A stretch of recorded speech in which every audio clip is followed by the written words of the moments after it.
low. My bar.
you.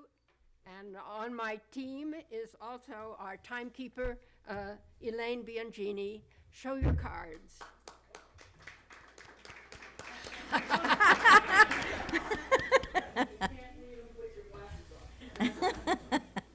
And Vianne is going to be my question sorter, which is a very difficult job, so I'm grateful that she's going to do that. The three candidates here tonight are running for 2 seats on the Novato City Council.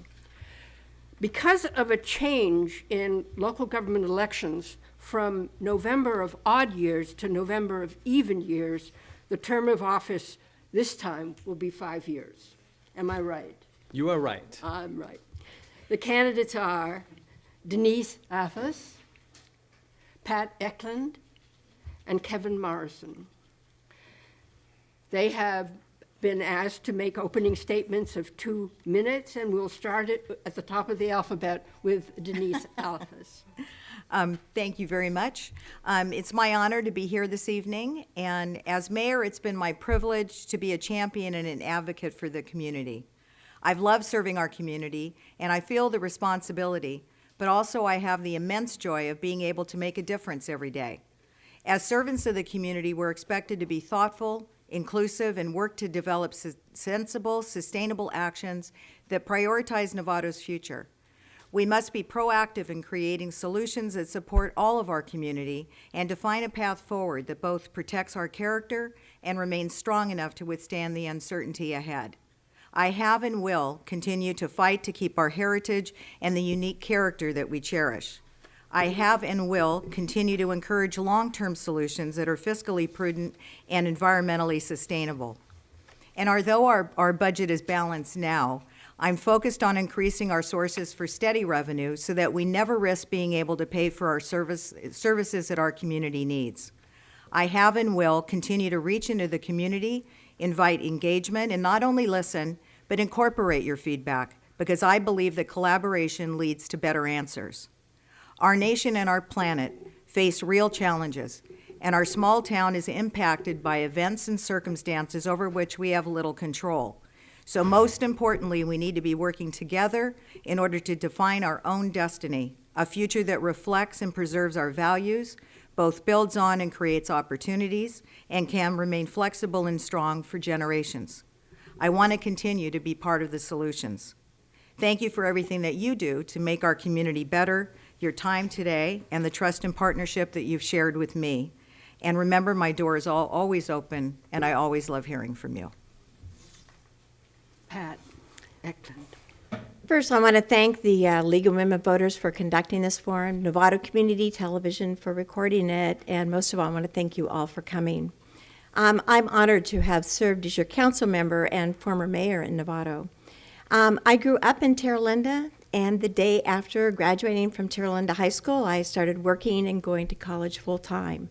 I worked for the U.S. Army Corps of Engineers for 8 years and also the U.S. Environmental Protection Agency for over 35 years.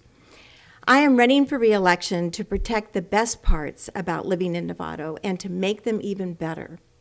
I've always been in love with our wonderful quality of life, our strong sense of community, and our small town character.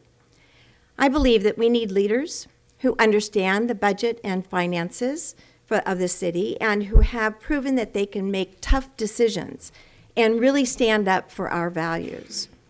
I have a long record as a public advocate, making sure that government is actually working for all of us.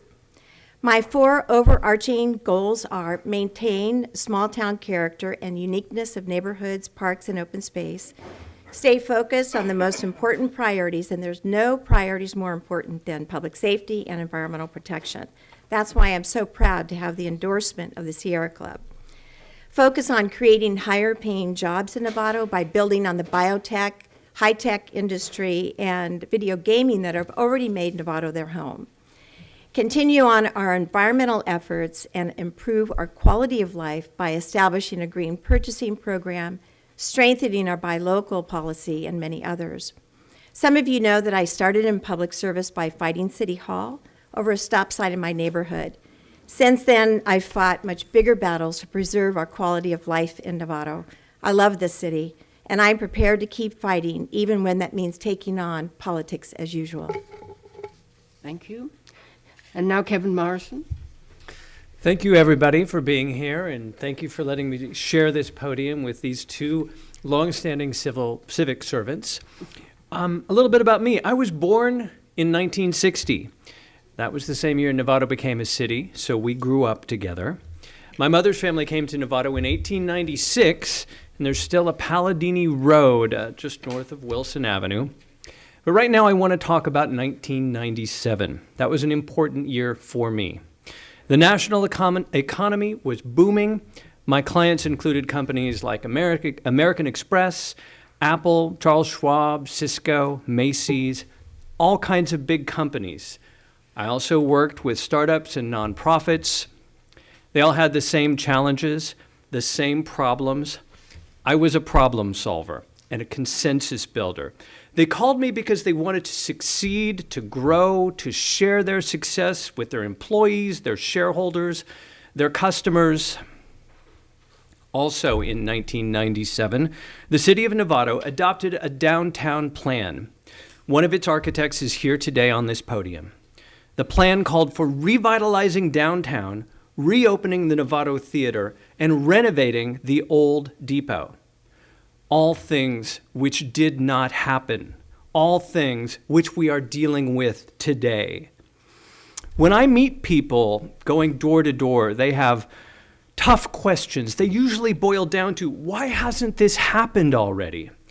Now, if they've read my flyer, they also ask, when will there be free Wi-Fi downtown? I tell them I don't have a magic wand, but I have a record of making things happen, of working with people to ensure the best outcome for everyone. I look forward to doing that for the city of Novato, and thank you. Now it's time for questions. And if you think of a question that you want to ask, raise your hand and someone will bring you a card if you don't have one now. All right. The first question, a minute and a half. Right. The first question is, how many years have you lived in Novato, and what years are they? And Pat will answer the question first. So I grew up in Terra Linda, and I moved to Novato in 1974 when I got my undergraduate degree. And I've enjoyed living in Novato. It's really a small town feel. It's very special. It's the only city that really has been able to maintain its small town character.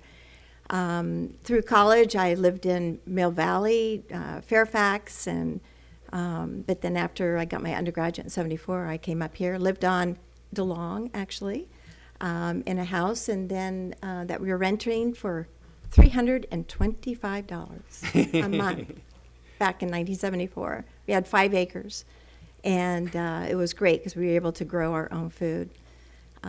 So I lived in an apartment in Ignacio, and then I bought my first townhome in 1986, bought my other home in 2002 in Point Marin. So that's how many years? That's 43 years. 43 years in Novato. Okay. But all my life in Marin County.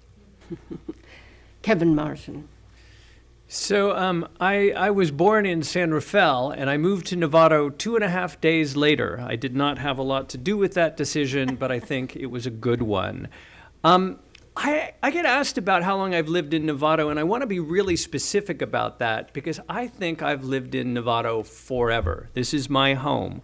This is where I grew up. Now, did I go away to college? Yes, I went to Berkeley. Did I have a place in Oakland? Yes, I had a place in Oakland. But here's the thing. My mom was here, and as an only child with a mom, you are here every weekend. Now, you're there for her, but she's also there for you because she did the laundry a lot, and I ate her cooking a lot. That made me very happy.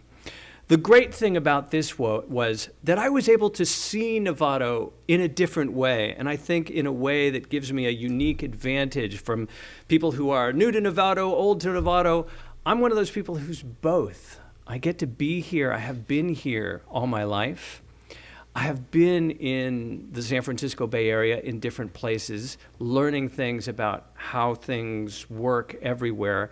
And I like to think that that gives me a unique advantage to, well, problem solving and being here today in front of you. Denise Altus. Okay, I've lived here for 23 years. George was living here, and I married him, and so I became a Novatan 23 years ago. But I grew up in the East Bay and El Cerrito, and my father was a family physician, and my mom was a school teacher, and they both volunteered for everything all the time throughout my entire life. So I came by civic service and doing things around the city. Because that was what my family taught me to do. So it was really wonderful. I love Novato, been here since 1994. George and I live in the same house that we bought in 1995, bought it for a ridiculous price then, fixed it up over the years, and we plan on leaving feet first. Kevin, Yes. please tell us specifically what you've accomplished that will help you serve Novato as a city council member. I touched on this in the beginning here, and I want to expand on it because it is important. When I'm sitting next to people who cumulatively have 30 plus years of experience, it's important to ask me, well, what are you going to do? How are you going to help out? Here is what I say to everybody who asks me that. I help out because I listen. I recognize what values people bring to the table. Technical experience, managerial experience, the ability to go from one point to the next with a creative approach. That's what I had to do as part of my business, because people would come to me and say, we have a problem. How do you solve it? Working with different kinds of companies, from these enormous companies that have a global presence to small nonprofits that have, one person and a vision. That gives me a breadth of experience that helps me in the day-to-day decision-making that is part of being in a city, being involved in city council on a city. There are big problems. There are global problems that we're going to solve, global meaning Novato Global, but there's also small problems, which I like to think I can bring a can-do attitude to solving. Denise? Okay. I am a small business owner, own Althus and Associates Real Estate with my husband in downtown Novato. Been a realtor for over 28 years, going on 29 in December. When I came to Novato, I wanted to get involved right away, and the first thing I did was join the Chamber of Commerce and went into their leadership program, which was absolutely amazing. It taught me so many different facets of Novato that I did not know, but I fell in love with Novato during that time, learning about all our different districts and everything that went with that. So I joined the board of the Chamber of Commerce, and after 7 years, wound my way up to be president. After that, then I was a downtown business owner, so I got involved in the Downtown Novato Business Association, was on the board there for over 7 years, and ended up being president of that, and was that for 2 years before I went on to the city council in 2009, and then ran again in 2013. This is my second time as mayor, and I absolutely love it. Okay, Pat? Yes, first of all, with my environmental protection agency background, that is really dovetails really well with local planning, as well as reviewing all the environmental impact reports, since I used to write them in some of my programs, both EIS as well as EIRs. I've held leadership roles statewide, regional, as well as local. On the statewide, I am the only elected official in Limerick County that has ever been elected to president of the League of California Cities. And in my leadership there, that was the year that we brought Prop 1A in statewide, and one in every single county in the state. It prohibits forever the state of California from taking our property and sales tax, which has really saved the city of Novato a lot of money. I've also been president of the Cities, Counties, and Schools Partnership statewide. This is where cities, counties, and school districts get together to talk about what we can do together. And I was president of that organization twice. I was also president of the Western Conference. Those are the 9 Western states working with the Governors Association, working for cities. I've done a lot on the city council, not alone, but with all council members. We did the first and only successful reuse of an Air Force base, Hamilton. And that's probably one of the most things that I'm proud of. Because not only did we do affordable housing, but it did a lot more, and I'll talk more about that as the questions advance. Okay. Kevin. Oh, I'm sorry. Started Denise, right? Yes. City council members serve on a lot of committees and commissions. They don't just deal with problems on issues of Novato, but other places too. Can you tell us which ones you have, or in which kind of an area would it be really appropriate for you to serve on committees or commissions? I've been really proud. I've served on I was the first council member and the only council member that served on the board and executive board of the Marin Clean Energy, which is now MCE. It's been wonderful to be involved in that. I also have served for 8 years on the Community Development Block Grant program, which is amazing because that's really what gives a lot of our local money away to schools and everything else. So it's been very humbling being involved with that.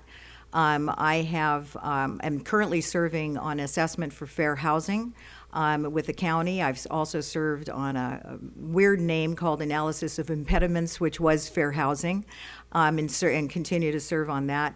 I also was president of the North Bay League of California Cities, just finished that. That was involved with 4 counties, so that was big and wonderful to be around, and also served as the president of the Marin Mayors and Council Members group. There's a lot of different meetings that we attend, and through every single one of them, I like to take something back. I'm also on the State Housing and Policy Committee, so I go to Sacramento, deal with rallies on the steps of the Capitol, which I just did a couple of weeks ago, trying to protect things and trying to protect local control for our own city.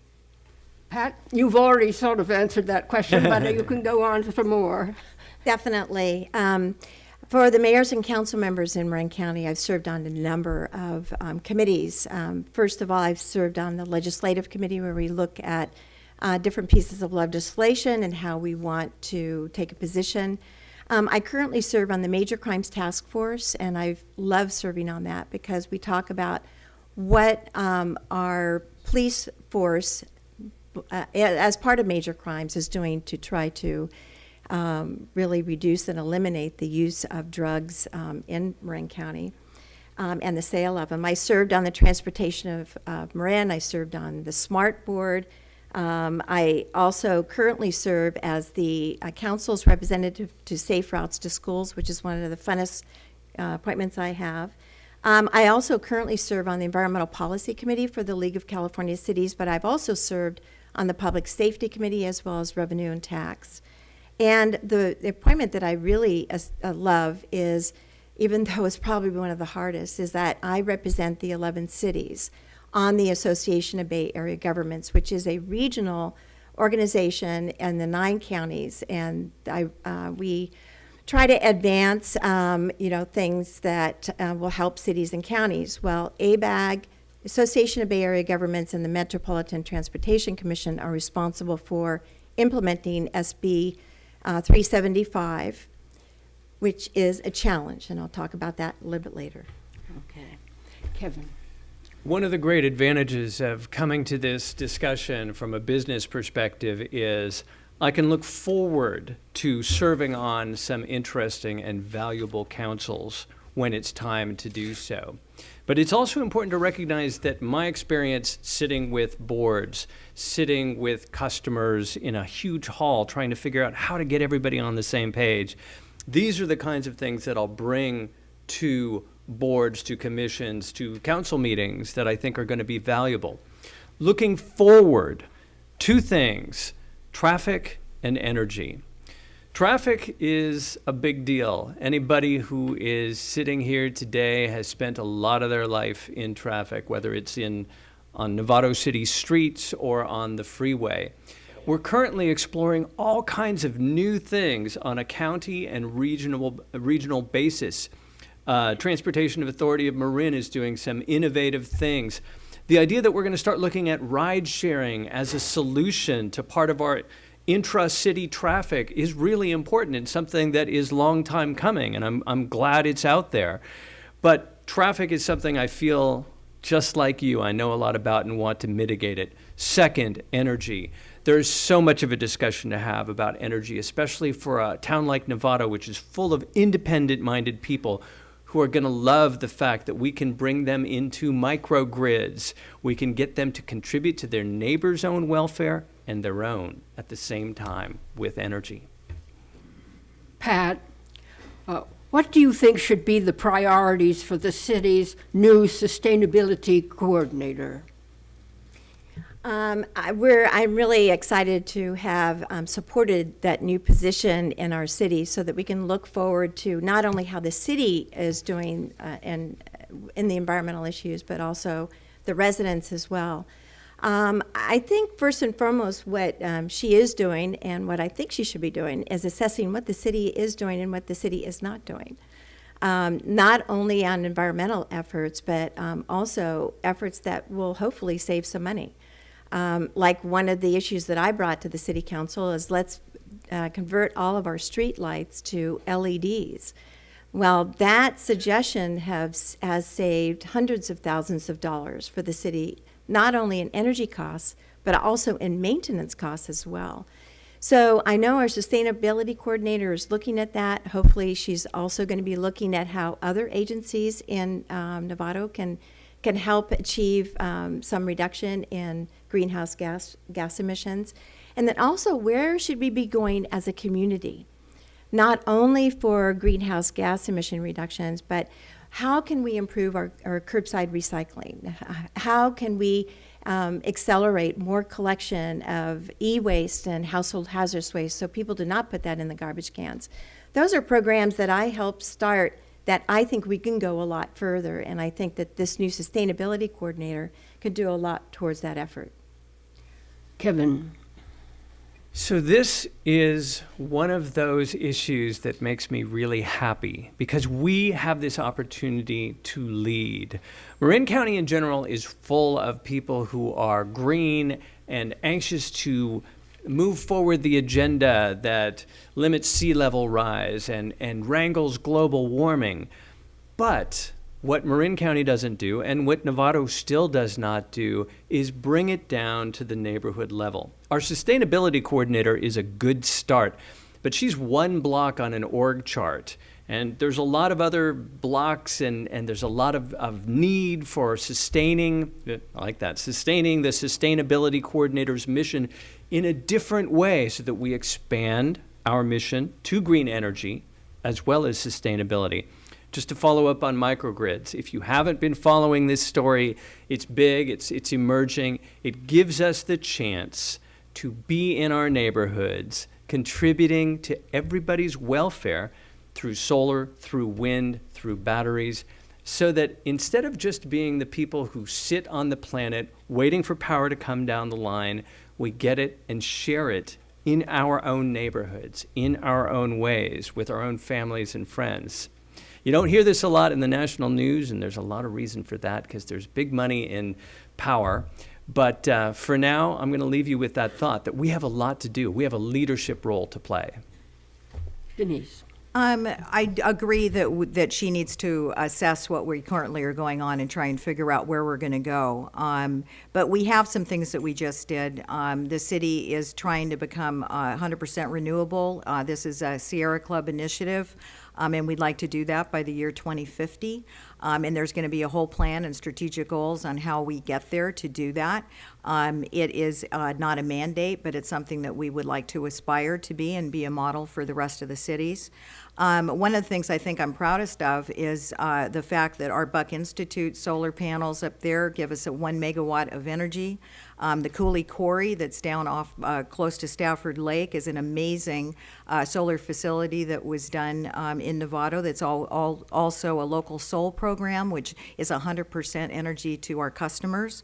And then just recently, we have the new biogas project at the Redwood landfill that was something that was done with MCE as well as the waste management group. And that actually is feeding 5,000 customers.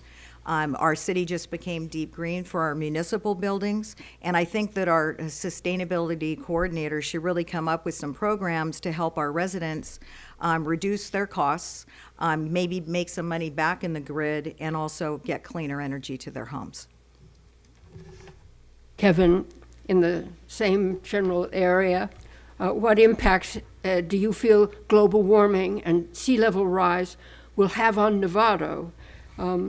And what, if anything, do you plan to address?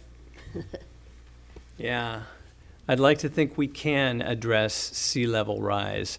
And the reason that I think we can is back to the idea of leadership. We can lead by example. We have a lot of coastline. We also are contiguous to some of the County of Marin's coastline and wetlands areas that are being administered with a thought to the future, but we have an opportunity to improve things in a number of ways. Our input on Highway 37 reconstruction or mitigating the effects of flooding in Highway 37 is going to be really important, because that's going to be one of the first times we get a chance as a city to come up with input for what will be a California plan, since we don't have the $4 billion that they're going to need to rebuild it. But it's going to be a model for other cities to show this is what you do when you're faced with an infrastructure problem, a big infrastructure problem that sits in tidal wetlands, that affects city traffic flows, that gives you an opportunity to deal with environmental issues on a number of levels. And I would say let's start there and work our way out from Highway 37 to all the places we exist on the bay. Denise. Thank you. I don't think anybody can say that we don't have global warming. Never in my 23 years here, and I know my husband's lived here for well over 40, did we have 111 degree days in Novato. That was something that impacted all of us. We clearly are not prepared for that kind of weather, but definitely we're seeing changes in the weather everywhere. Sea level rise is definitely an issue. We have two areas down in Belmarin Keys as well as in Bahia that are coastal, so we have some issues that we have to deal with there. But our Marin Mayors and Council Members group, our 11 cities, have come together and actually formed a commission and a committee to look at that and try and help each other. I don't think it's just our issue. It's a county issue. It's a regional issue, and it's something that I think we really all need to come together to figure out what's the best way to deal with it. All right. That my turn? Yeah. Sea level rise, climate change, that's not only a city issue, a county issue, it's a state issue, it's a national issue, it's a worldwide issue. And I think that Novato has actually taken the leadership and a lot of the environmental programs to reduce the greenhouse gas emissions, hopefully doing our little bit to try to minimize that sea level rise and climate change. But I think that the properties along the bay that Novato has, Bahia, Belmarin Keys, and Hamilton, we really need to do more to make sure that they're going to be protected. And that's basically just working on the levees. Fortunately, with Hamilton, there is a new levee, and it was just elevated by the city a couple of years ago. But I think that we need to do more. I initiated the first climate change action plan. It was not only the first in Novato, but it was the first in Marin County. And in that climate change action plan, we committed to reducing additional greenhouse gas emissions by 15%. There's a lot of programs in that plan that we can continue to advance, which hopefully our sustainability coordinator is going to be looking at so that we can advance even more. We've increased our recycling rates, which also is reducing the greenhouse gas emissions. So we just got to keep doing things local, work with the county and the state to minimize climate change.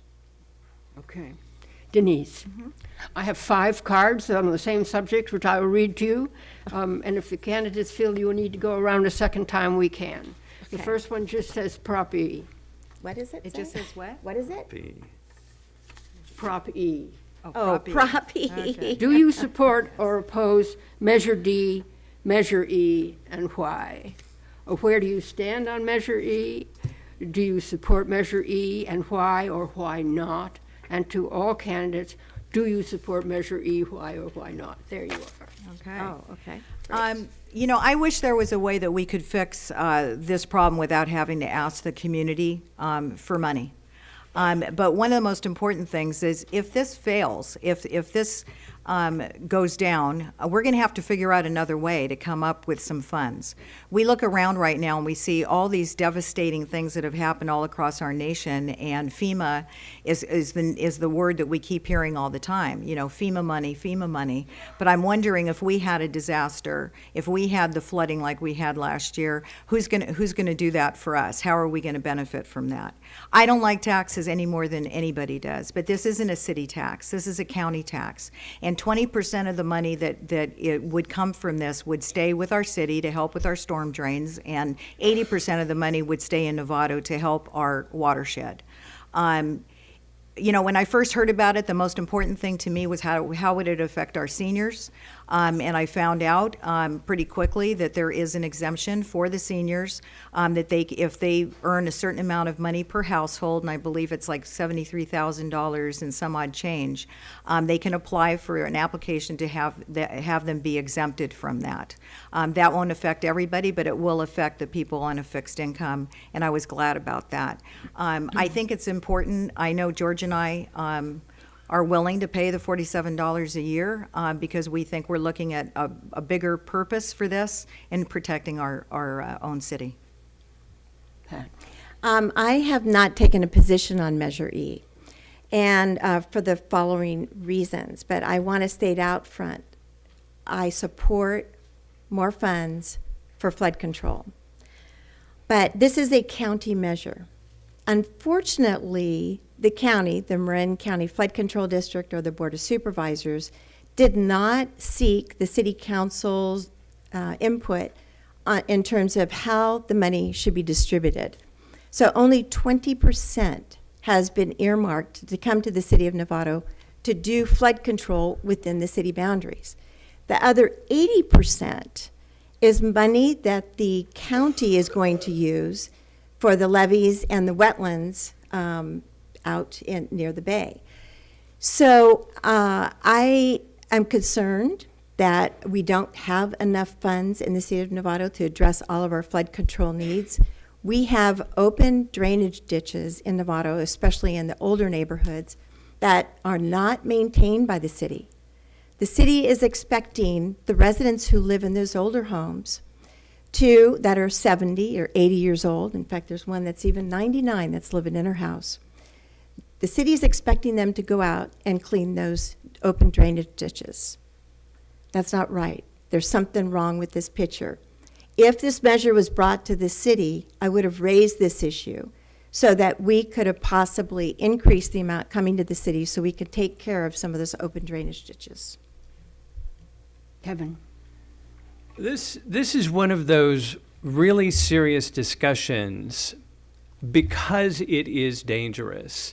I mean, I was here in 1982 when we had the biggest flood in Novato history. We've made a lot of progress since then. The Flood Control District has done a lot of good work since then. But now there are smart people doing more good work and asking for more good measures. I feel like it's important to recognize that Prop E is on the ballot in part because we have a council member who put in time and effort to make sure that it is a good proposition and good for the people of Novato, and I applaud him for doing that. We also are facing a new era in terms of disinformation. The No on E campaign is a campaign of disinformation. If you look at their ballot statements, they're using all caps in order to promote the notion that something is going amiss with our funds, that this is a tax grab. Nothing could be further than the truth. Novato voters will recognize that and will get that 2/3 for Proposition E. But we have to go out there and say that, make a statement for facts and truth and honesty in the discussion. Thank you. Did I miss somebody? No. Okay. If I do miss somebody, correct me, okay? We will.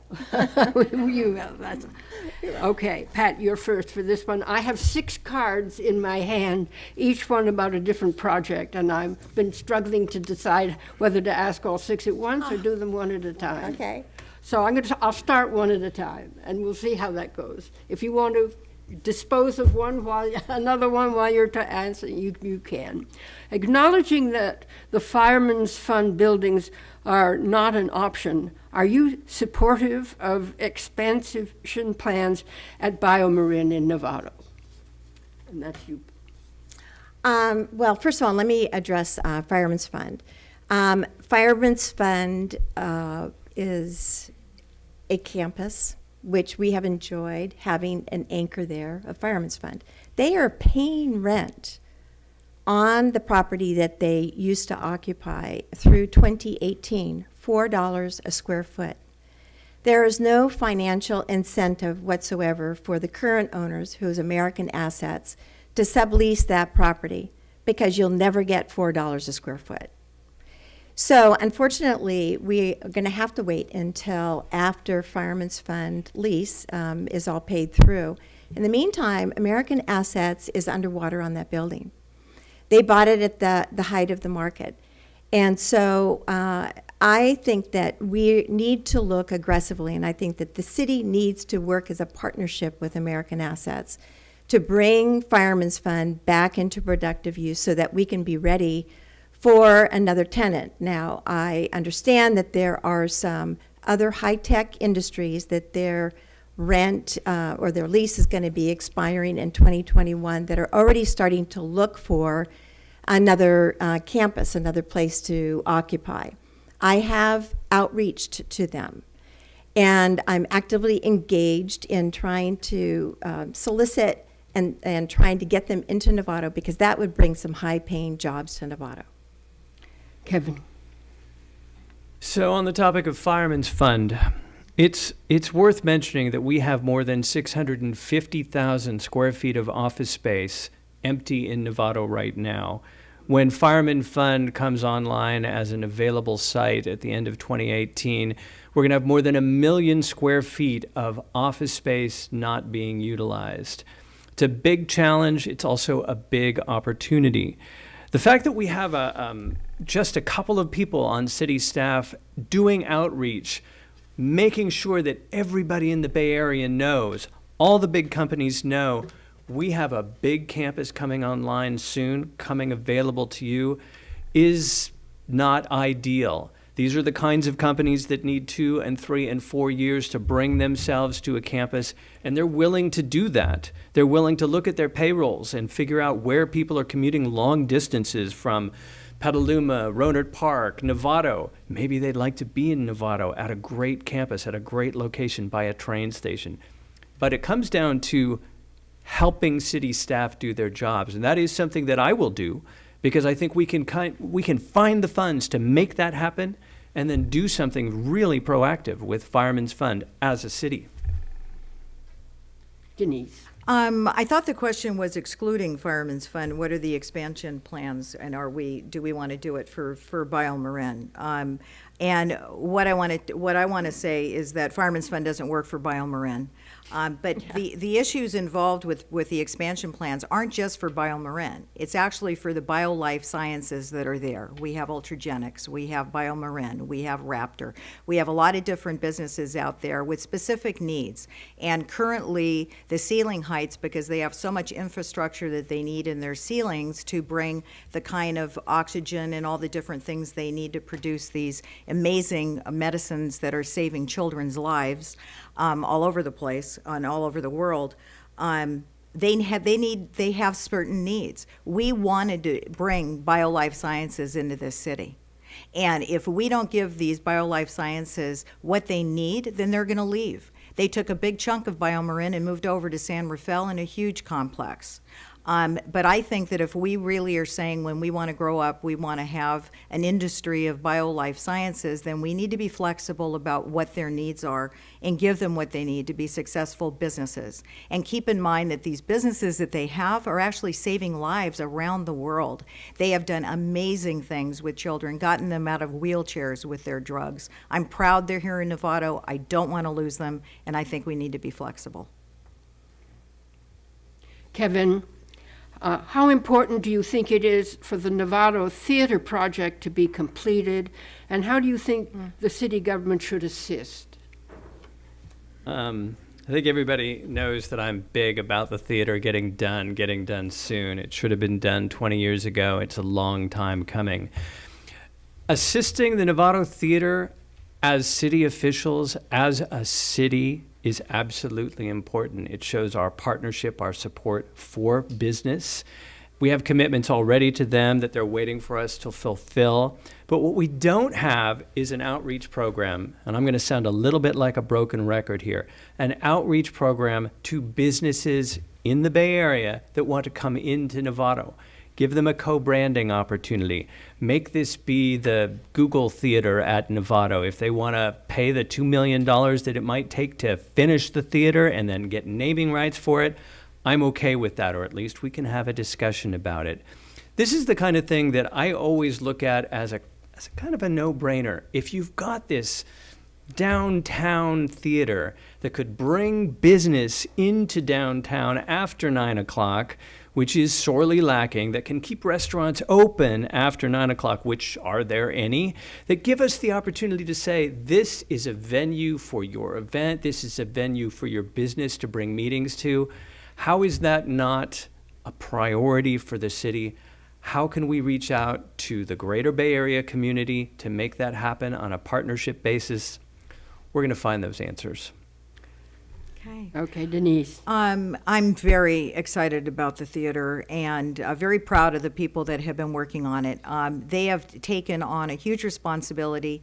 It looks a little dull right now because the money, the $1.5 million that they've already spent, isn't the sexy part of the theater. Mm-hmm. It's the part that's the infrastructure, the part that is the pipes and everything that go underneath and create the building. Eventually, it will have all the fun stuff that we want to see and put the seats in there and put up the screens so that we all can be there in the theater. What I appreciate is that they aren't spending money they don't have. They stopped because they want to go out and make sure that they have the money. Where I've been helping them is I meet with the group pretty regularly, and lately I've been giving my time and actually going to meetings and lunches and calling up people and saying, would you go to lunch with us, and talking to them about being big donors. That's what we need. We have the Marin Community Foundation who just pledged $750,000. We have Judy Arnold who has $250,000 that she's put in, and the city still has a remaining $400,000. We want to get this done. I think our city needs to figure out a way to help them get there because I think it'll be beneficial to downtown. Pat. Thank you. I have supported the downtown theater from the very beginning. In fact, we, the city, were the ones that actually purchased the theater from the Bowmans. And at that time, we had a nonprofit that was working extremely hard and well and getting a lot of money through different fundraising efforts. In fact, some of us have been there from the very beginning. You probably remember the New Year's Eve celebrations at the Officers Club. Those were a lot of fun, and they raised a lot of money. So we also paid for consultants with that nonprofit, the first nonprofit. We spent a lot of money on that. And then, unfortunately, that nonprofit was not successful. And so we were offered an opportunity by the current nonprofit. They wanted to buy it.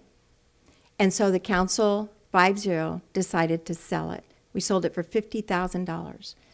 So it was, we actually lost money on that deal. But we sold it at a lower rate because we wanted it to be successful with the current nonprofit. What we also committed to do was to give them $1 million. So if you were to add up how much the city of Novato has been engaged in this, it's probably close to $2 million over the whole span that we've been working on this. I really think that the citizens of our community, the residents, really need to step up. And imagine we have 52,000 residents in this town, and if everybody gave $10 or $100, we would be a long ways towards completing it. I'm sorry. Thank you. Denise? This is a question that includes the theater, but also what have you done or plan to do for the Novato Theater and the train depot? And the train deal. Well, I think I just said what I was doing for the theater. I'm meeting with people and trying to get money. In terms of the depot, we had to get the train there. The depot isn't any good unless you have the train. And we finally are getting the downtown train station there, which I can't wait. I'm hoping it's going to be a lot sooner than the end of when Larkspur is done, because that's about 18 months away. And then the depot, I think, is going to take on a whole new meaning. We are definitely discussing as a council what we can do. We have $500,000 that was given to us from the MTC, which is fantastic, and that will go a long way. But we need a plan that's going to be letting people get off the train and utilize something there that's going to be beneficial to the entire area. So I'm very excited about it and can't wait to continue the discussions and hear what the people and the residents have to say. Pat? I think I've already addressed the theater, but on the downtown smart station, I've always supported that from day one. In fact, I remember being on the smart train board when it first started and saying that we wanted to have 3 stations. Unfortunately, as time evolved, we could only identify 2 because it was identified as a commuter train. But we always thought of it as a kiss and ride, and that was Mike DeGiorgio's term, which I asked him to explain it once, and he says, well, the wives take the guys to the train, they kiss them, and then they take them to work.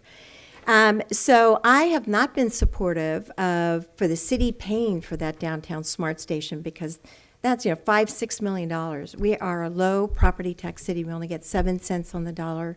Bill Valley gets 26 cents on the dollar. The basic tax. So we were able to, I was able to support some city money with the understanding that the city was going to aggressively get and apply for additional grant funds from MTC, Metropolitan Transportation Commission, as well as the state of California. I was instrumental in helping the $500,000 grant for the Metropolitan Transportation Commission. Since ABAG and MTC are in the same house and now have the same staff, but we have different boards. More importantly, I initiated the renovation of our historic depot, which hopefully I'll talk about in the next section, if there is one. Kevin? I love the fact that we have the historic depot there waiting for us to do something great with. This is an opportunity for us to mesh history and the future. For those of you who have seen my flyers and my website and the thing that I often get feedback on from people door to door is this notion that we're going to make downtown Novato into a free Wi-Fi hotspot. Great for business, great for tourists, great for residents.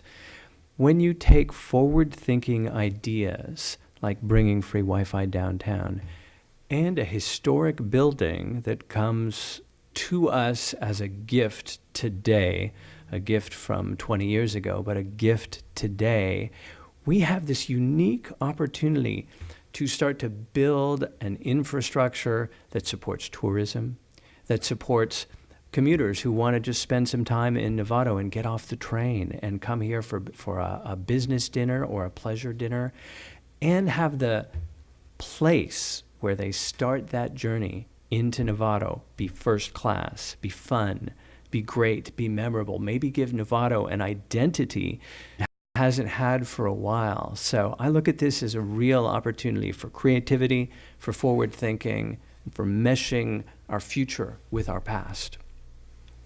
Thank you. Pat? Novato Boulevard widening project between Diablo and 7th? And that's the question. Great.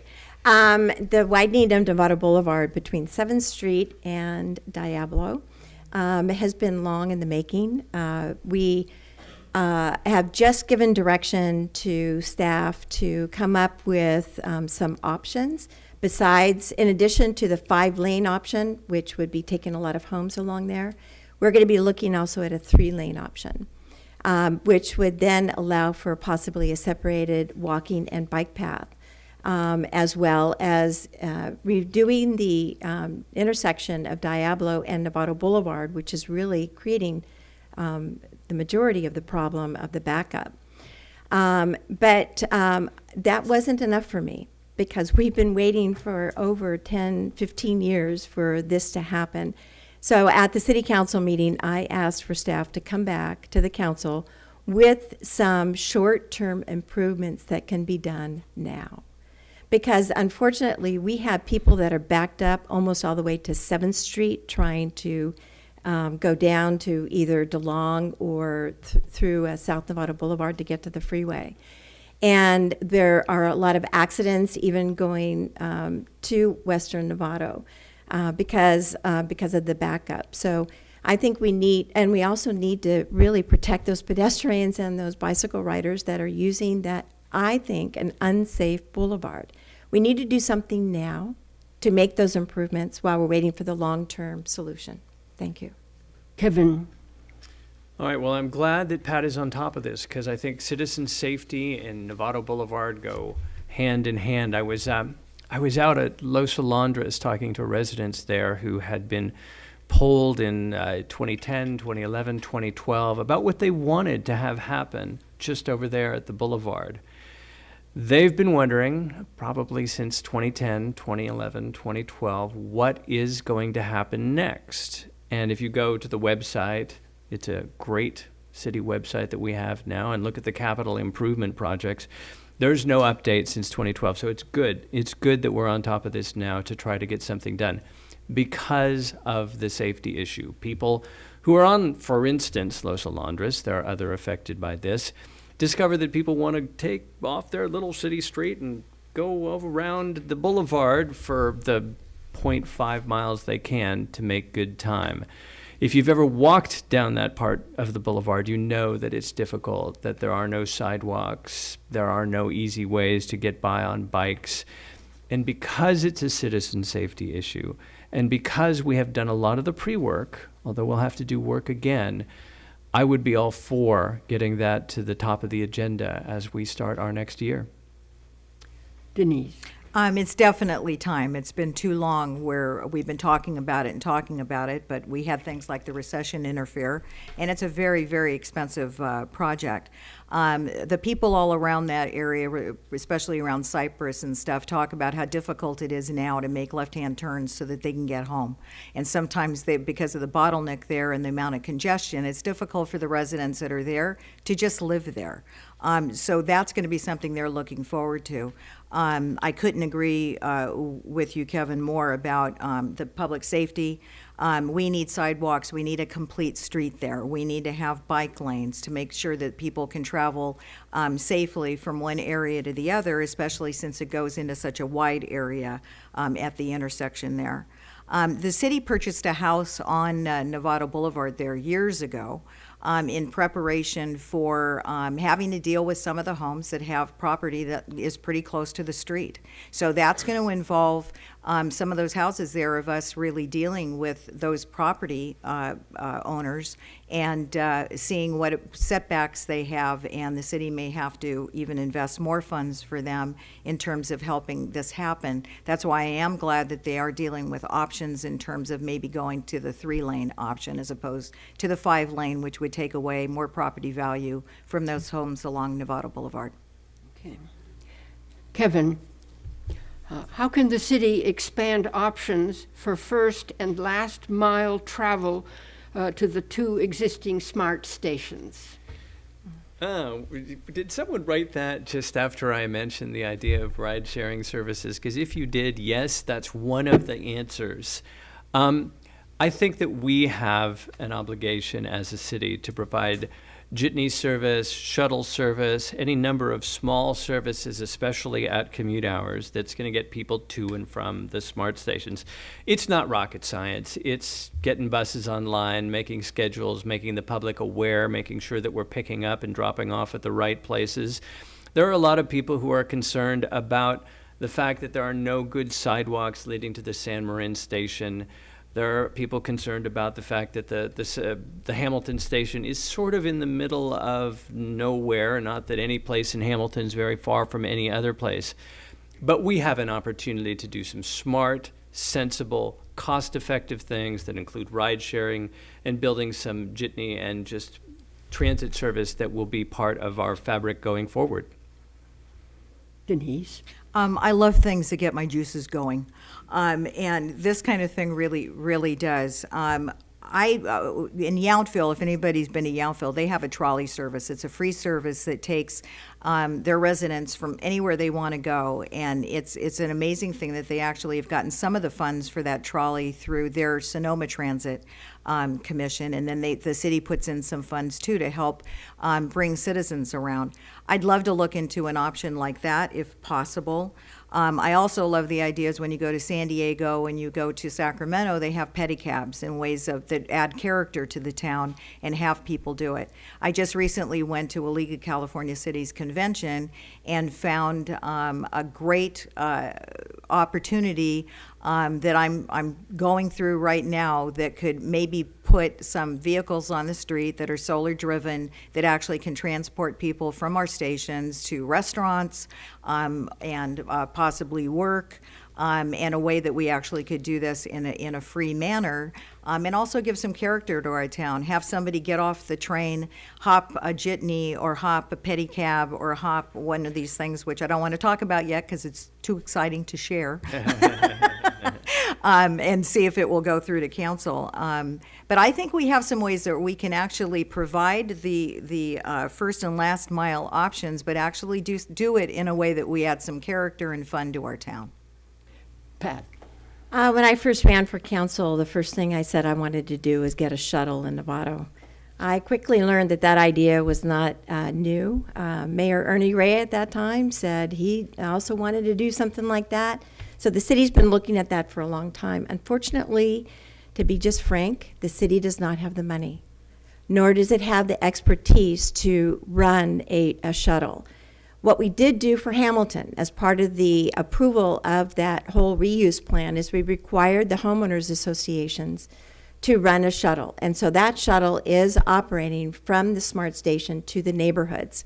What we need to do is work with them to allow that shuttle to also take children. Unfortunately, there's some rules in the school district that doesn't allow them to ride that shuttle, legally anyway. I know some of them do illegally. In terms of the San Marin Smart Station, I think we need to work with Marin Transit, that's our existing local transit, to see if they can't operate some more shuttles. They operate those smaller vans already now in the neighborhoods. You've seen them. And so there's a lot more money available through the TAM, Transportation Authority Marin, through grants that are given out by the Metropolitan Transportation Commission for Marin Transit to do this. And I think that if we worked with Marin Transit and TAM, that we can provide some of those shuttles. Don't forget, we also have Uber and Lyft that are in Novato too, and they're gaining momentum. Thank you. Okay. Denise, would you support solar panels at the new Redwood and Grant bus stop? Okay, maybe a little too late for that at this point. It wasn't our money, but because that's not, we don't put any money into that. It's actually done by a different group, the bus groups. I think it would be, I don't know what it would be serving to have the panels on the bus station, to be honest with you, because it's not, it's not an electrical area. There's only small things there that actually have signs. If that was something we could look into, I certainly would look into it. I just am trying to figure out how they would go at this point. Pat? Thank you very much. The downtown bus station The design and the construction cost $6 million. I think if there was an effort to, not at city's cost, of course, want to put in some solar panels, sure, I'd work with the organization to get that going. That might give people who want to take the bus some shelter, because currently the shelter that's there is not going to really protect them from the rain. But I'm not sure if that is aesthetically something that we want in the downtown. We'd have to look at it. But I have been supportive of solar from the very beginning. That's part of our first climate change action plan. And as part of our City Hall project, I pushed for solar not only in our City Hall, which you can barely see, but it's there, and also solar on the administrative building where the staff is located. Unfortunately, that failed for a lack of a majority on the City Council, so we did not spend the extra money to put solar there. But we have put solar on our gymnasium. We have put solar on a corporation yard. We put solar on most of the buildings that the city owns. And I know the school district has been very aggressive also in putting up solar, which is great. But I think that there's opportunities for us to put solar over the built environment. That is my priority first. I believe that we need to save the area that's not built on yet for solar panels. Thank you. Kevin. Well, first of all, congratulations, Councilmember Athis, Councilmember Lucan, Councilmember Friday, who pushed through and pushed hard to make sure that we got that money and did this terrific job on the downtown bus terminal. I've ridden in and out of there a few times already. I've gotten stuck at that darn light a couple of times already too, but I think they're still working out how that's going to be. It's a beautiful facility, and everybody that goes through there makes nothing but oohs and ahs. It makes me very happy and proud to be part of Novato because we have this new facility. Should we put solar panels on it? No. It looks great. It's fabulous the way it is. Should we be having a longer and more extensive dialogue about where to put solar power panels, where to put windmills, where to put storage batteries that are getting better and better all the time, using our abilities as the city of Novato? Yeah, we should have that.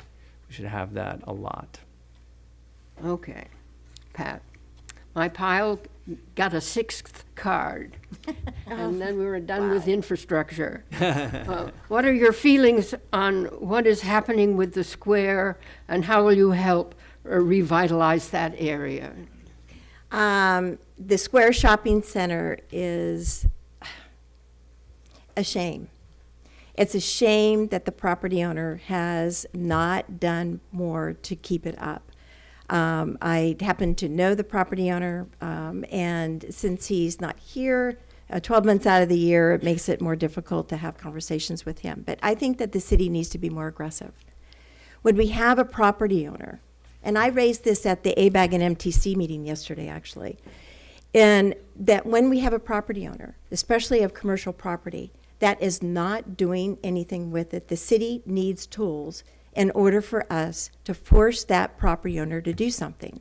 That's the same thing that happened with the downtown Peony Mill, or the Peony building. That building was vacant for over a decade. And I had recommended to the city manager, the last city manager, that we be more aggressive and we do some of the things that other cities have done to try to get that property owner to do something with that Peony hardware building. We didn't. And so here we have the square, and it's on everybody's minds that lives around that area and anybody who travels next to it. The city needs to be aggressive.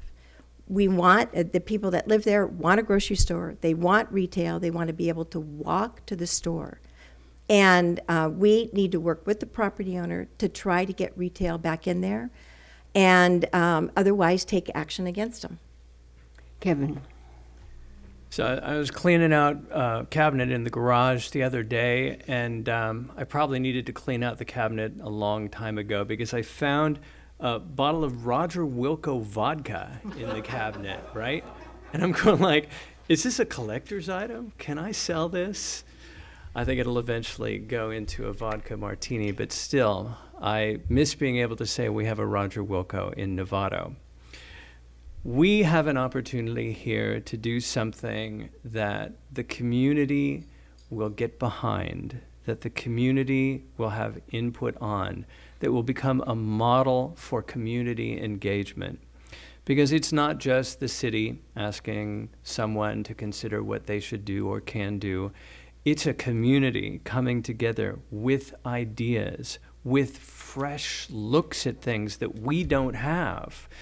There's been an occasional rap on Novato that we don't reach out to the community and make things as transparent and clear and ideal from a community building standpoint as possible.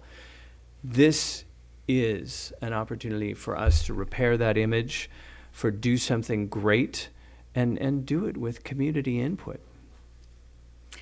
I think one of my biggest frustration is when something is owned by someone else, and it's private property, and there's not a lot that the city can really do other than try to meet with them, which I know that our city has done on many times. I know that Peggy Flynn, our assistant city manager, has been meeting with the owner there, trying to help them figure out what to do. For a while there, everybody saw big signs from the city saying that there was an application in process. There was plans there that hadn't gone through any of our design review or planning or anything, but there was an application there to bring in housing, senior housing, retail on the bottom. They had their own style that I'm sure that if it went through the process would be dealt with. And I was actually really sad when I saw the signs go down, and the fact that they pulled back and they decided not to go forward with that, because what we're left with is a mess. George and I live in that neighborhood. We go by it all the time and are very disturbed by the vacancies. We also talk with the owners of the businesses there who are also suffering, from the lack of people that are able to go there and make their places successful. I talk to the police department, and they take a lot of calls there. There's a lot of kids that hang around there. There's a lot of issues because there's so much vacancy. So it's something that our city is dealing with, but we need to help that owner figure out what to do or sell it to somebody who will. Okay. Kevin, we have 4 cards on the same topic, and I'm going to read all 4 of them so nobody's left out. Okay. What do you think Novato should do about the need for more affordable and workforce housing?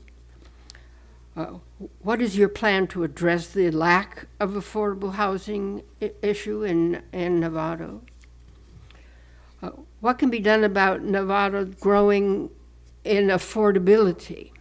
Many young adults that have grown up in Novato are finding themselves unable to stay here due to unaffordability.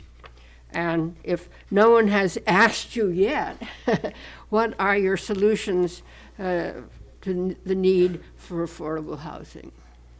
Okay. So, as we know, this is a dicey issue. I remember a Marin Independent Journal headline about this issue, it called us City of Rage. So I don't want to, stir up any rage in this city. This should be a real opportunity for talking about how a community comes together to solve problems. Affordability is more than just how much a house costs. It's more than just how much a bus ticket is. It's a little bit of a mindset thing. It's the fact that you're in traffic or not. It's the fact that you have a good quality of life or don't. So when we talk affordability in Novato, which extends into affordable housing, we have to actually look at the whole picture. Workforce housing is great. Do we need to talk with Novato Unified School District about identifying opportunities to do things for Novato teachers? Absolutely. Do we need to talk with the people at the square and find out what's going to happen if we end up partnering with them to do something new and different with mixed use there? Absolutely. Do we open up the discussion about affordability and housing and traffic and transit as a big, big opportunity to change Novato for the better? Absolutely. Denise? Our city has done a lot for affordable housing, as you know, with what we have over at Hamilton and interspersed throughout the city. But it isn't enough for young families to come here and live here. And so there's more than just affordable, like Kevin said. We have sites that have been sitting there now for about 3 or 4 years since the state made us choose housing sites that would be good for affordable housing. And everybody thought there was going to be a mass amount of developers leaping to the table to build, and we haven't seen that happen. Fortunately, we do have senior housing that's happening at Oakmont, so we're addressing some affordability there for seniors. I've been speaking with some developers who are interested in coming in and doing some developments here, and they're talking about intergenerational developments, things that will be all dispersed throughout the young families and older families living in the same community. We have some village concepts that are happening that I think are good. We went through a very long, difficult process. I'd like to see what we have be developed because housing is a need. When I go around and talk to the younger families, they have to have 2 incomes in order to live here. We have more San Francisco policemen that live in Novato than we do Novato policemen because San Francisco makes the money that they can afford to live in Marin County, and our policemen don't. There's so many needs. I'd love to work with the school district to develop their sites as well. Pat? Thank you very much. Novato has done more affordable housing than all the other cities in Marin County combined. We did 600 affordable housing units at Hamilton, 300 ownership, 300 rental. We also we worked with the developer to renovate the bachelor quarters out there for senior housing. And we also, we took the initiative. We have the only homeless shelter in Marin County, homeward bound. And we put a lot of our own money into that 80-bed facility. We also put a lot of money into the 32 apartments that go along with it. So once they graduate from the main shelter, then they can go into an apartment where they actually pay a little bit of rent to sort of get used to paying rent again. And also the next key, which is a whole training facility. We also have some transition units also in Hamilton as well. But the city of Novato and our staff and council members, we worked on Habitat for Humanity, actually helping them to build those units. We actually helped and paid for part of the 14 homes that Homeward Bound built for for families, homeless families on Navi Drive. We also took the initiative for junior units so that if you have a bedroom in your home, you can actually rent that out and it would actually count towards our regional housing needs allocation. That has gone statewide now because of Novato. We've done a lot more. I've only touched the surface. I know. Thank you very much. Okay. I have 3 questions on a single topic. Novato has a lot of families that want to be able to have activities for kids, but also some nightlife. What are your plans for helping families have more businesses and nightlife for parents? Are you going to help people who want to invest in declining businesses? And what can be done to make Novato more business friendly and fill in all those empty spaces down Grant Avenue? Okay, and the first one is Denise. Okay. The one thing I'm hearing going to door is they have nothing to do. We have nothing here for kids. We have a beautiful gymnastics center. But in terms of having a party for your kids, they're going to Roner Park, they're going to Scandia, they're going to paintball places, and we don't have those here. I've been trying to get I think it's Buster and Dave's or Dave and Buster's, which is an environment where it's both adult and children. I think we need more things than that. I actually would like to revisit what's going on at the North Red Corridor and talk about some possibilities, being that retail has changed dramatically with Amazon and it's difficult to try and find retailers there. Then maybe we should look into the possibility of putting some family-friendly things there that would benefit the city and also give a reason for people not to leave our town to go someplace else and spend their money. We definitely need to be more business-friendly. We do have some vacancies around, and I think that we need to provide more incentives for businesses to be here, reduce the amount of time that they have to spend bringing a business here. Sometimes I've talked to businesses and it's taken them 3 years just to go through the process and they still haven't put a shovel in the ground. And so the city really needs to deal with that, and I hope to bring some things forward with the planning department to see how we can do that. Pat? Thank you very much. There's no question, we need more entertainment in our town. We need more places for people to go.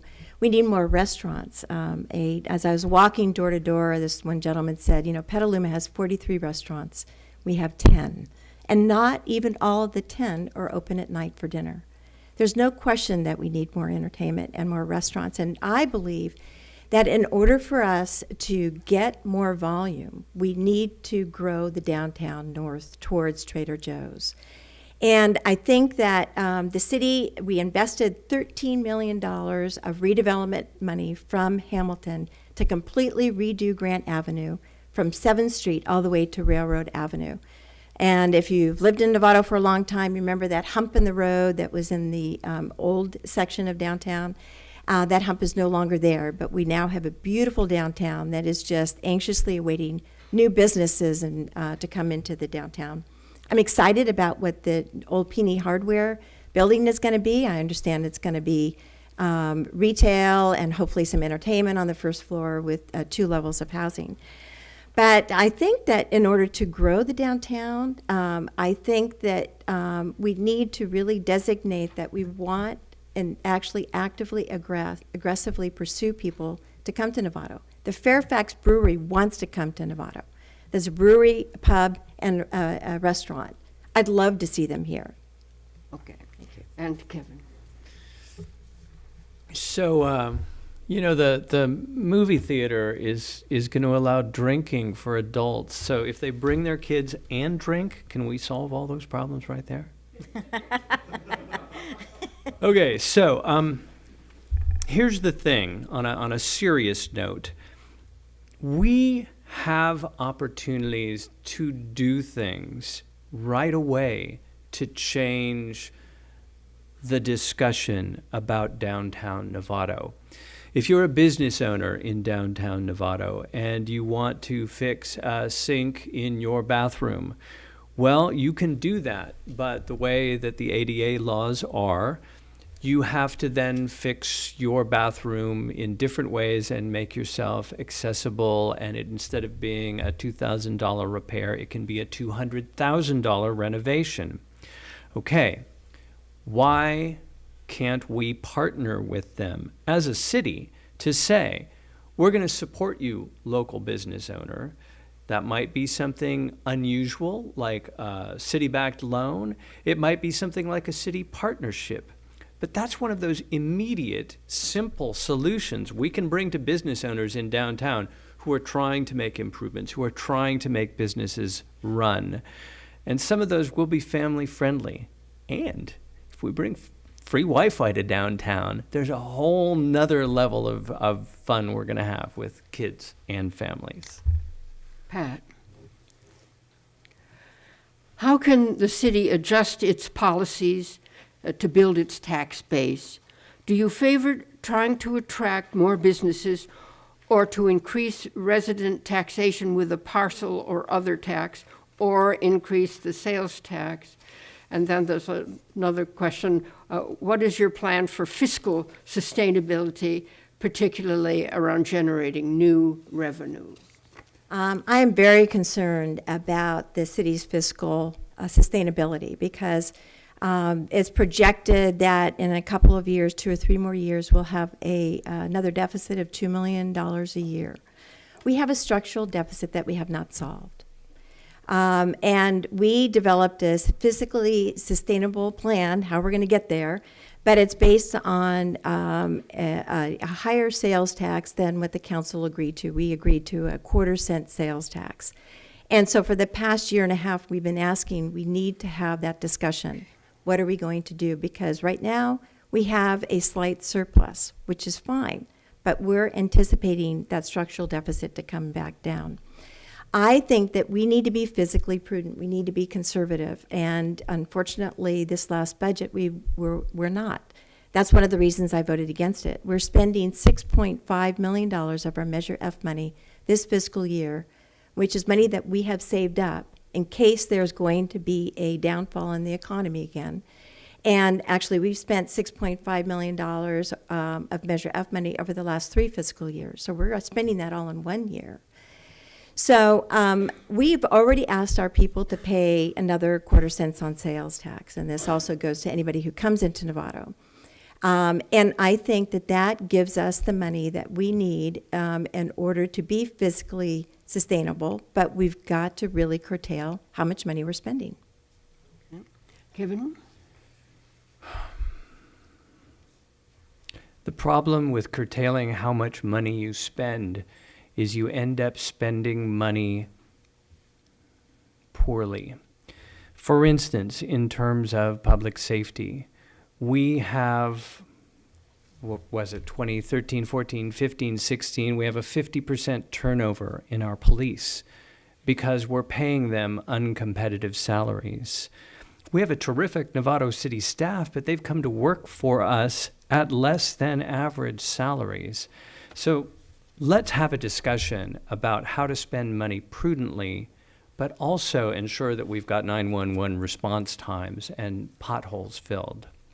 We don't have a lot of opportunity to have new taxes. There's just no room there. We can, however, grow our business and our tax base. If we have one of the 3 hotels currently on the docket for Novato come in, we get $300,000, $400,000, $500,000 more into the city coffers with TOT taxes. If we have businesses coming into the Old Peony building, mixed use, aggressive, interesting, fun businesses, they're going to contribute simply because we're growing our way out of a problem with our structural deficit. And it doesn't involve new taxes, new parcel taxes, new anything that would make someone feel like, wow, another tax. We don't have to do that. Denise? Okay. One of the advantages of being involved in the League of California Cities and being president of it this past year is all the different cities that I get to meet and be around. And we have quarterly meetings in different parts of the area. One of the most exciting places I went to was Vacaville. And Vacaville has a company that's called I think it's called Icon, and it's a personal plane company that fills up a huge area. Now, Vacaville isn't the same as Novato. That's not what I'm getting at. But they just recently, in the last 3 weeks, they got Amazon's fulfillment center. Amazon's fulfillment center is where you make taxes. So anybody who buys from Amazon, if it comes out of Vacaville, Vacaville's making the tax that comes from that. The reason they got it, when I talked to Curtis Hunt, who's one of the council members there, said, how do you do this? And he goes, we go out and we try to compete. And when we find businesses that we want to have come here, we go out and we solicit them and we wine and dine them, and we try to go out there and we get them in here. That's what we need to do here. We need to figure out with our residents what kind of businesses we want to see here, what they want to have here.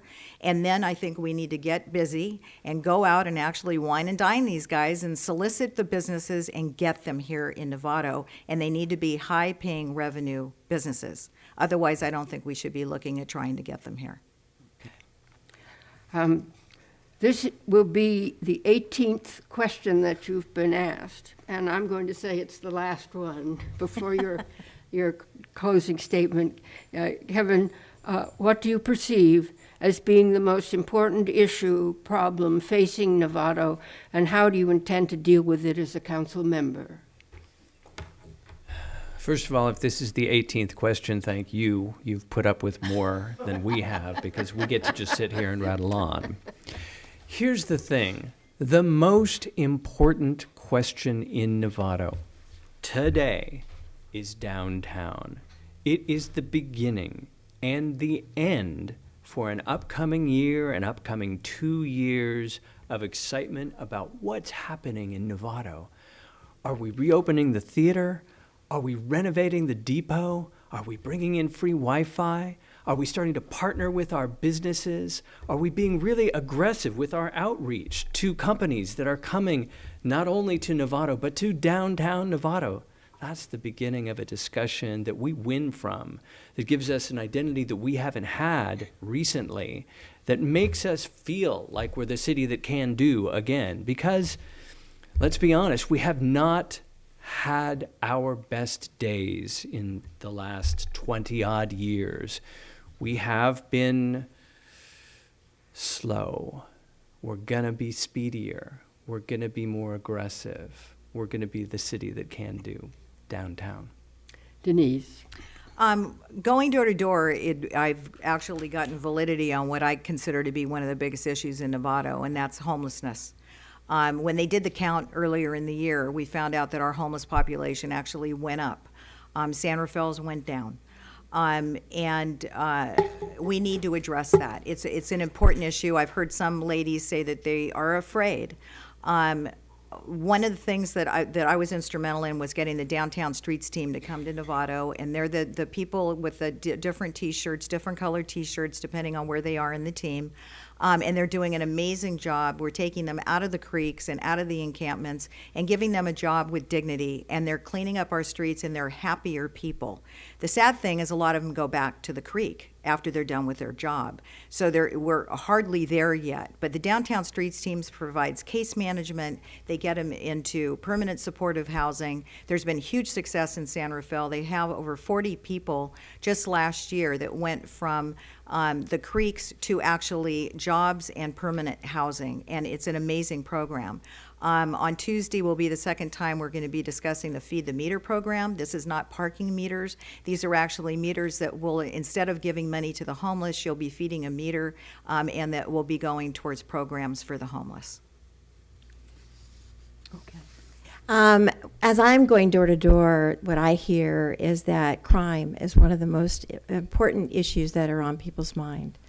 I happened to walk to a senior home, a home occupied by two seniors. Their home was robbed, and they called the police department. It was actually on Christmas Day last year, and to their surprise, the chief came out and answered it in a police car. And so when I talked to that senior, he said it was great that the police chief was here.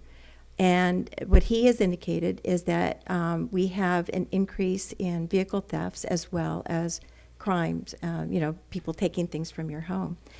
We need more police officers. Public safety is the number one role of our city government. We need to keep our people safe.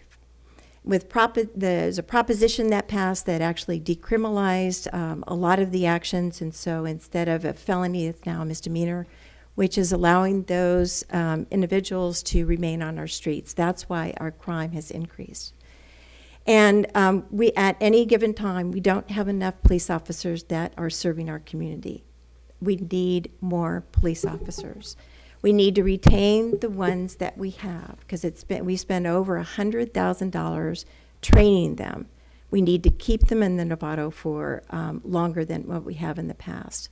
We had a turnover rate of 50% in the last few years. Oh, okay, I'm sorry. But now we've got a great chief that is retaining all the officers. Before the candidates make their closing statements, I have some helpful information about voting.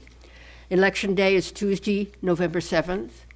The last day to register to vote is October 23rd, or to re-register if you've changed your address or your name since you last voted. Requests for vote-by-mail ballots must be received by the election department by November 1 week before the election. The polls open in room 121 in the Civic Center on October 9th, 29 days before the election.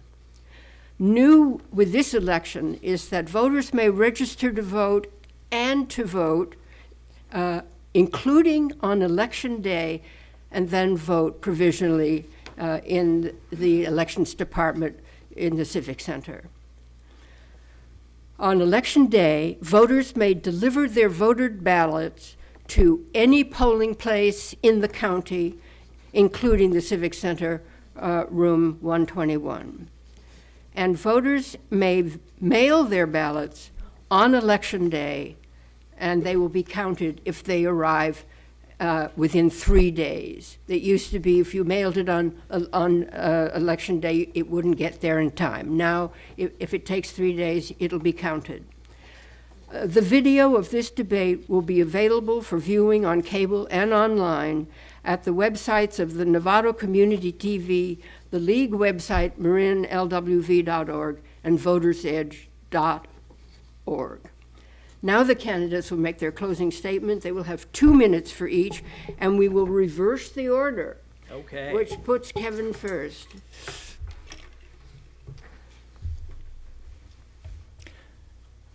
I want to end with a message of hope. This room is full of smart people. Novato is full of smart people.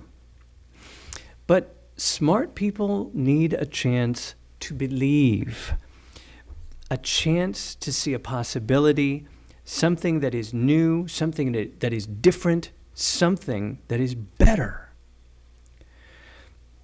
Some people will be afraid of that, but not most of the people in this room, and not most of the people in Novato. You're going to see a chance to set a new course, an opportunity to believe in something better for yourself, better for your friends, better for your family. That's my hope. I hope it's yours too, and I'm asking for your vote. Okay, Pat. I wanted to thank the League again for organizing this event, and most of all, I wanted to thank all of you for coming. As most of you know, I started public service in Novato long before I was an elected official by expanding our recycling program to collect cardboard curbside. In fact, Harry Moore, former mayor and Novato principal, told me at that time, he said he was saving his cardboard in his garage because if anyone could get it done, I could. And I did. Since then, I've continued to stand up for our community. I brought in Copperfield Books, which is at 999 Grant. I helped bring in Nordstrom's Rack, which I love, at Vintage Oaks. I initiated Novato's Green Building Ordinance, initiated converting our street lights to LEDs, initiated Novato's first climate change action plan, which is actually the first in Marin. In 1997, I initiated our urban growth boundary that expires this year, and I initiated the renewal of that urban growth boundary, which is on the November ballot. Please vote yes on Measure D. I hope I can earn your vote for my reelection to the Novato City Council. Novato needs leaders who have demonstrated track record of getting things done, who have proven that they can make tough decisions, stand up for values, and demand better for Novato than politics as usual. So despite all the challenges and the work that still is to be done, Novato is and will remain a great community. As a council member, former mayor, community activist, and neighborhood leader, I've really worked hard to keep it that way. With your support, I'll continue that work. I'll continue our efforts to protect our tax dollars, enhance our downtown, and protect our neighborhoods. If you have questions, please call me at home, 415-883-9116. Visit my website at pateklund.com. Denise. I want to thank Ann and the League of Women Voters and the Soroptimists for putting this forum on tonight. I also want to thank all of you for taking your evening and coming here and sharing your time with us. Novato's future depends on leadership being sensible, proactive, and fiercely committed to our peaceful pace. And that's a responsibility that I take very seriously. Leadership requires that we do more than just say no. We're entrusted to be thoughtful, determined, and work collaboratively to preserve Novato's character. We need solutions, or Novato's going to be steamrolled by big city priorities, state politics, and the inevitable winds of change. We can only preserve what we love if we're proactive in creating solutions and determined in defining our own future. Our small town is impacted by circumstances over which we have little control. I don't imagine I'm alone in sensing the uncertainty around us. Now more than ever, we need to pull together to define our own future. one that reflects and preserves our values and builds upon and creates opportunities. I've worked to affirm and strengthen our urban growth boundary, encourage sustainability, make our streets safer, improve our financial stability, and support both our seniors and our youth. I'm honored to have received endorsements from the Sierra Club, the Marin Association of Realtors, and the sole endorsements from the Novato Democratic Club, the Novato Chamber of Commerce, the North Bay Leadership Council, the Marin County Young Democrats, the Marin County Democratic Party, and our sole endorsement from the Police Officers Association. Thank you very much, and I hope I can get your vote for November. Okay, thank you, candidates. Thank you to the audience.